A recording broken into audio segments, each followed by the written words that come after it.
Hello one WhatsApp guys, आप सभी का स्वागत है मेरे एक और नए वीडियो में।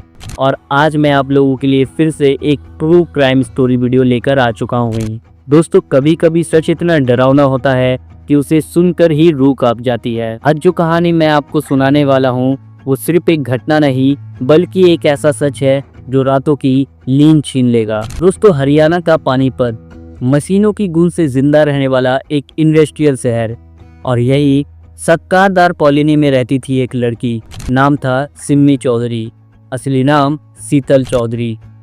उम्र बस 24 साल, लेकिन सपने आसमान से भी बड़े। चाहत थी ग्लैमर की दुनिया में अपना नाम बनाने की। वो सोशल मीडिया पर पहले ही छा चुकी थी, इंस्टाग्राम पर एक्टिव, फेसबुक पर रील्स के लिए चर्चे, और अब हरियाणवी म्यूजिक इंडस्ट्री में अपनी जगह बनाने की शुरुआत कर चुकी थी। सिम्मी 4 बहनों और एक भाई में सबसे छोटी थी। परिवार का मूल घर बिहार में था, लेकिन बेहतर काम की तलाश ने उन्हें पानीपत खींच लाई, और यहीं सिम्मी की जिंदगी ने एक नया मोड़ लेना शुरू किया। सन 2000 में पानीपत में जन्मी शीतल बचपन से ही घर की लाडली थी, निडर, बिंदास और खुद पर पूरा भरोसा रखने वाली। साल 2016 में उसकी शादी हुई सोदापुर के रहने वाले एक संदीप नाम के युवक से। कुछ लोग कहते हैं कि दोनों का एक बेटा था, तो कुछ लोगों के मुताबिक एक बेटा और एक बेटी। लेकिन शादी के कुछ सालों बाद रिश्ते में खटास आ गई, बहसें, झगड़े, और आखिरकार एक दिन दोनों ने अलग होने का फैसला कर लिया। बच्चे पिता के पास चले गए, शीतल अकेली रह गई। तलाक के बाद शीतल अपनी बड़ी बहन नेहा के साथ रहने लगी। नेहा के पति अमेरिका में काम करते थे, तो वो घर पर अकेली रहती थी। दोनों बहनें अब एक दूसरे का सहारा बन चुकी थी। उनका घर खलील बाजरा गांव में था, सत्कारदार कॉलोनी से ज्यादा दूर नहीं। पति और बच्चों के बिना अब जिंदगी का खर्चा खुद उठाना जरूरी था। शीतल ने ब्यूटी सैलून, शॉपिंग मॉल और होटल में छोटी मोटी नौकरियां की, लेकिन असली सफर शुरू तब हुआ जब उसने मॉडलिंग और एक्टिंग की दुनिया में एक कदम रखा। सिर्फ 6 महीने पहले उसने म्यूजिक वीडियो में प्रोफेशनल तौर पर काम करना शुरू किया था। पहले तो वो रील्स बनाती थी, लेकिन इंस्टाग्राम और फेसबुक पर उसके हजारों फॉलोअर्स उसके लुक और एटीट्यूड के दीवाने हो गए थे। धीरे धीरे हरियाणवी गानों में भी उसे काम मिलने लगा। मेहनत, स्मार्ट लुक और वायरल होने की स्ट्रेटेजी ने उसका चेहरा पहचान बना दिया था। पानीपत में कहीं से भी शूट के लिए बुलावा आता, सिम्मी तुरंत वहां पहुंच जाती, और फिर दिन भर काम करने के बाद शाम को फिर वापस घर लौट आती। 14 जून की दोपहर भी कुछ ऐसी ही थी। करीब 1 बजे वो पहुंची आहर गांव, जो इसराना तहसील और मतलौड़ा थाना क्षेत्र में आता था। आहर गांव की एक गौशाला, आज यहीं पर ही म्यूजिक एल्बम की शूट होनी थी। यही थी सिम्मी की आज की लोकेशन। करीब 1 बजे कैमरा रोल होना शुरू हुआ। लाइट, डांस, एक्सप्रेशन, सब कुछ बिल्कुल सेट। घंटों शूट चला और रात के करीब 9:30 बजे जाकर बैकअप हुआ। बीच बीच में बड़ी बहन नेहा फोन करके कई बार हालचाल लेती रही, काम कैसा चल रहा है, कब लौट रही है। सिम्मी का जवाब हर बार एक जैसा था, सब ठीक है, पैकअप होते ही निकल जाऊंगी। सत्कारदार कॉलोनी से आहर गांव की दूरी करीब 25 से 26 किलोमीटर है। आमतौर पर ये रास्ता 45 मिनट का होता है। मतलब अगर वो 9:30 बजे निकली तो 10:15 बजे या ज्यादा से ज्यादा 10:30 बजे तक घर पहुंच जानी चाहिए थी। लेकिन 10 बजे बीते, 11 बजे भी बीते, और फिर 11:30 हो गया। सिम्मी का कोई पता नहीं। फिर अचानक उसका फोन स्विच ऑफ हो गया। यहीं से शुरू हुआ डर, बेचैनी और शक का सिलसिला। नेहा ने दोबारा कॉल करने की कोशिश की, लेकिन जवाब आया नेटवर्क अनरीचेबल। अब डर और भी ज्यादा गहरा हो गया। नेहा ने तुरंत शूट पर मौजूद लोगों से बात की। प्रोड्यूसर, कैमरामैन, मेकअप आर्टिस्ट, को डांसर, सभी का जवाब एक जैसा था, हमने 9:30 बजे पैकअप कर लिया था। सिम्मी 10 बजे तक यहाँ से निकल गई थी। फिर सवाल था वो घर क्यों नहीं पहुंची। नेहा ने अपने सभी पर्सनल कॉन्टैक्ट को फोन करना शुरू किया। दोस्त, सहेलियां, पुराने कॉलेज, किसी को भी नहीं पता था सिम्मी कहाँ है। तभी एक नाम सामने आया, विशाल, सिम्मी का खास दोस्त, और कुछ रिपोर्ट में मंगेतर बताया गया। पता चला 10:30 से कुछ पहले सिम्मी ने विशाल को फोन किया था। कॉल बहुत ही छोटी थी और लगता था कि वो उस वक्त किसी कार में थी, शायद घर की तरफ आ रही थी। लेकिन फिर वो घर पहुंची क्यों नहीं। अब नेहा की बेचैनी बेकाबू हो गई। आधी रात को ही वो अपनी बहन को ढूंढने निकल पड़ी। सबसे पहले गई 8 मरला चौकी। जवाब मिला, ये हमारे इलाके का मामला नहीं है। फिर वो पहुंची कृष्णापुरी चौकी। वहां भी वही बात, आप अगले थाने में जाए। मम्मी की गुमशुदगी की एफआईआर किसी भी पुलिस स्टेशन में दर्ज नहीं हो रही थी। करीब 22 से 23 घंटे बाद आखिरकार 15 जून की रात लगभग 10 बजे एफआईआर दर्ज हुई। लेकिन इसी दौरान पानीपत में एक और अजीब और खौफनाक घटना हो रही थी।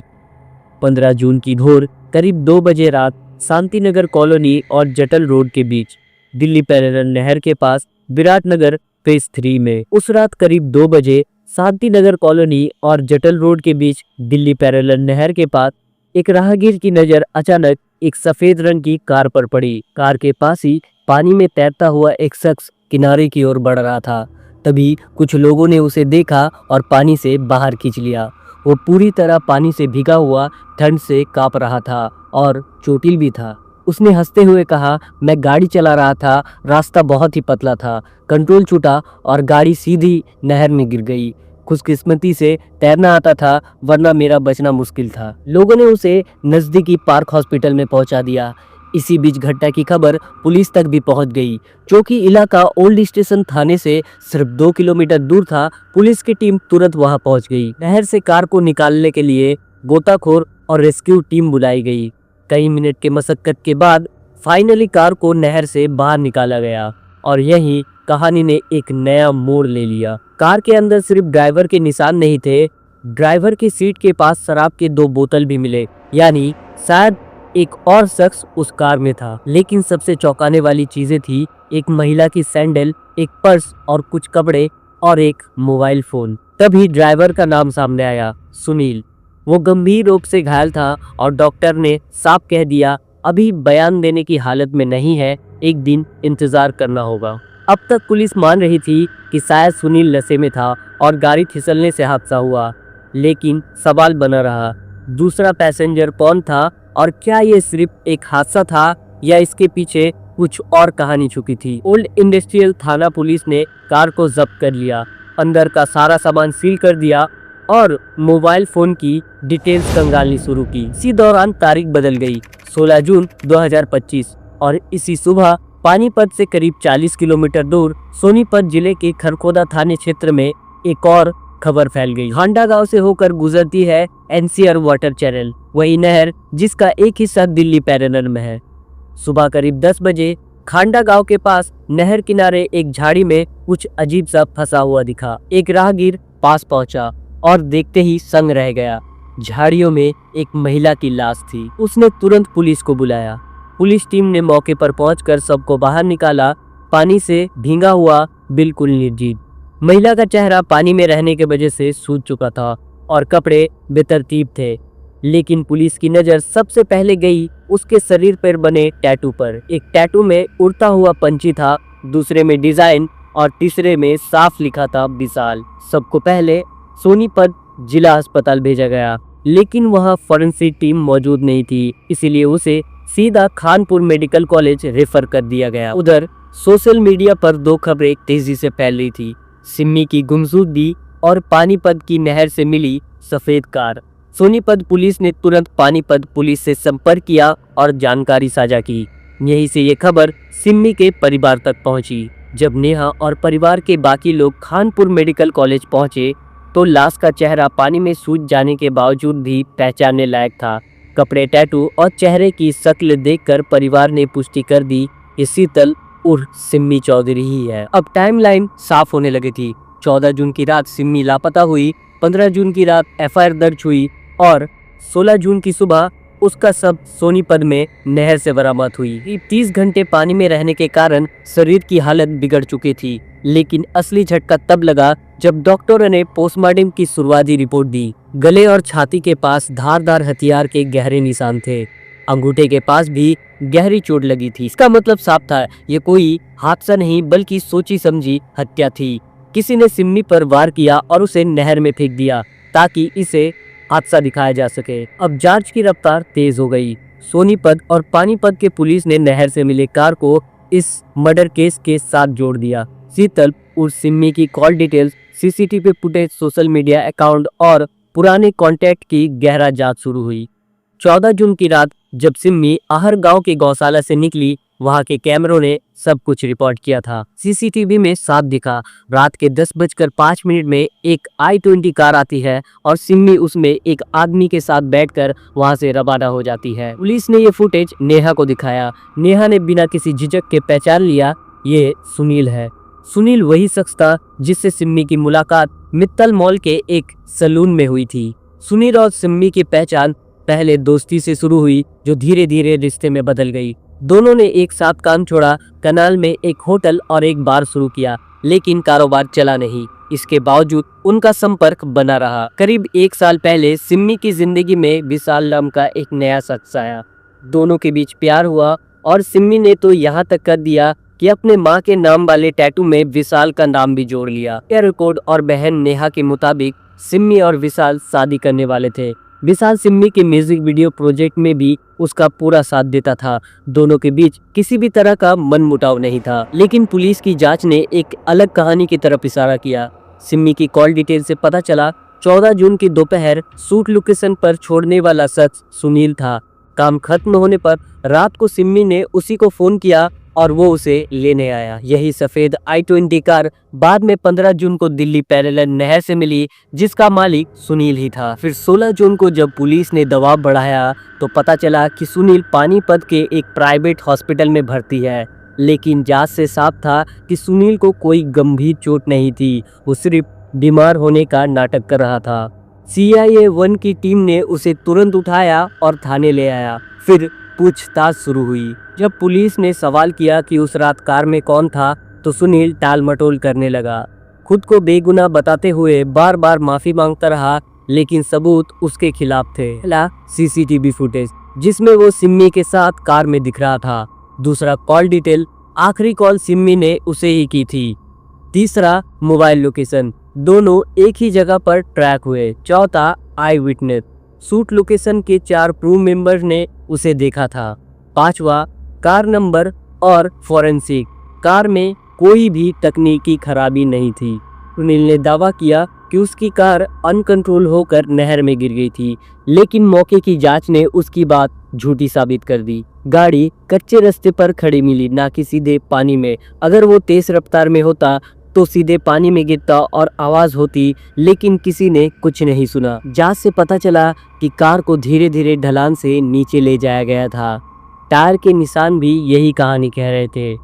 यहाँ तक कि कार के हेडलाइट्स भी बंद थे ताकि कोई देख ना पाए। जब सारे सबूत सुनील के सामने रखे गए तो उसका हिम्मत टूट गया।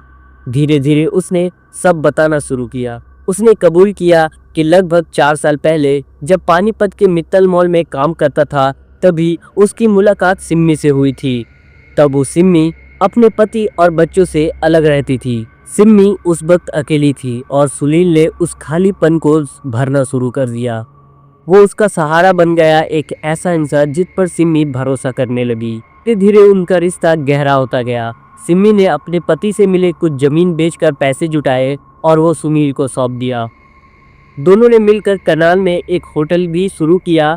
साथ रहना, साथ काम करना, सब कुछ परफेक्ट एक लव स्टोरी जैसा लग रहा था। हर लव स्टोरी का एक छुपा हुआ सच होता है। सिम्मी को धीरे धीरे एहसास हुआ कि सुनील पहले से ही शादीशुदा है और वो 2 बच्चों का पिता है। ये राज उसने कभी नहीं बताया था। जब सिम्मी को ये सच पता चला तो उसका दिल टूट गया। उसने साफ कह दिया, मैं किसी और का घर बर्बाद नहीं कर सकती। इसी बीच सुनील की पत्नी को भी शक हुआ और सिम्मी के बारे में पता चल गया।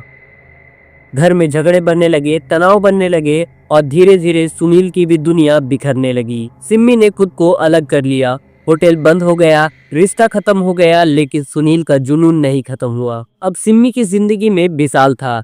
दोनों शादी की तैयारियां कर रहे थे और सिम्मी ने तो विशाल के नाम का टैटू भी बना लिया था। दिन भर चैट, कॉल सब में, और दूर कहीं सुनील ये सब कुछ देख रहा था। वो उसकी हर हरकत पर नजर रखता, लोकेशन ट्रैक करता। जब भी सिम्मी किसी शूट पर जाती, सुनील वहां पहुंच जाता। घटना से 1 महीना पहले एक म्यूजिक वीडियो की शूट के दौरान दोनों की मुलाकात हुई। सुनील ने कहा, पुरानी बातें भूल जाओ, आओ फिर से दोस्ती कर ले। सिम्मी ने हामी भर दी, शायद सिर्फ दोस्ती के नाते, लेकिन उसके हाथ पर विशाल के नाम का टैटू देखकर सुनील का दिल जल उठा। उसे पूरी तरह यकीन हो गया कि सिमी विशाल से शादी करने वाली है। वो लड़की जिसके लिए उसने सब कुछ छोड़ दिया था, अब वो किसी और की होने वाली थी। बाहर से सब कुछ शांत दिखता, लेकिन अंदर से बिल्कुल टूट चुका था। लेकिन फिर भी उसने सिमी से मिलना बंद नहीं किया। कभी कार से पिक करता, कभी छोड़ देता, शायद इस उम्मीद में कि एक दिन सब कुछ बदल जाएगा। 14 जून की रात भी कुछ ऐसे ही थी। सुनील ने सिमी को उसके गांव छोड़ा, फिर रात को लेने भी पहुंचा। सीसीटीवी में साफ दिखा, रात 10:05 पर दोनों गौशाला से कार में निकले थे। पहले एक रेस्टोरेंट में डिनर किया, फिर कार में बैठकर दोनों शराब पीने लगे। रात का माहौल शांत था, सब कुछ नॉर्मल लग रहा था। इन तभी सिमी के फोन पर विशाल का कॉल आ गया। सिमी के फोन की स्क्रीन पर विशाल का नाम चमका। सुनील ने तुरंत कहा, ये कॉल मत उठा रहा। लेकिन सिमी ने मुस्कुराते हुए कॉल रिसीव किया और विशाल से बात करने लगी। वो पल सुनील के अंदर कुछ तोड़ गया।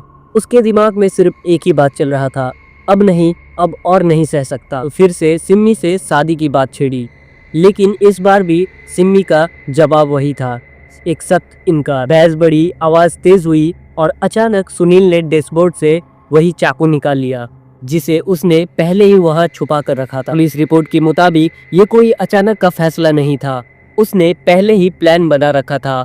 अगर सिमी फिर से मना करे तो इस बार वो उसे जाने नहीं देगा। गुस्से में अंधा होकर उसने चाकू पर चाकू वार करना शुरू किया, एक बार, 2 बार और कुल 8 बार।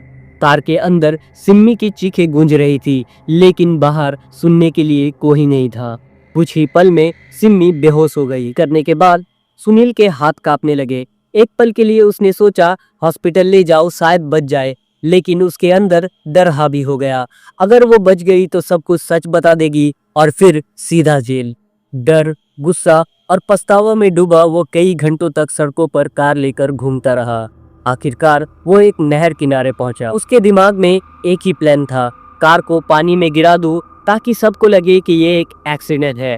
उसने कार के दरवाजे खोले और उसे नहर में धकेल दिया। पानी के तेज बहाव में सिमी का शरीर कार से बाहर निकलकर और दूर तक बह गया। सुनील खुद तैरकर किनारे आ गया और चाकू को पासी की झाड़ी में फेंक दिया और फिर शुरू किया अपना ड्रामा, जैसे कुछ हुआ ही नहीं। लेकिन फोरेंसिक टीम की नजरें कभी धोखा नहीं खाती, ये पोस्टमार्टम से साफ पता चल गया। शरीर पे कुल 8 चाकू के घाव के निशान थे। कार के अंदर भी खून के धब्बे अब भी मौजूद थे, भले ही वो पानी के अंदर डूबी थी। जैसे जैसे सबूत जुटते गए, सच्चाई सामने आते गई और आखिरकार पुलिस ने सुनील को गिरफ्तार कर लिया। उसमें पेशी हुई, 2 दिन का रिमांडर मिला। वारदात का पूरा रिकंस्ट्रक्शन कराया गया, कैसे उसने कार चलाई, कैसे हमला किया, कैसे सबको पानी में बहाया और फिर झूठी कहानी बनाई, जिसके बाद चाकू को भी बरामद कर लिया गया। मर्डर खत्म होने के बाद सुनील को न्यायिक हिरासत में भेज दिया गया। दोस्तों, ये थी एक सच्ची खौफनाक घटना, प्यार, जुनून और धोखे की कहानी जो आखिरकार खून में बदल गई।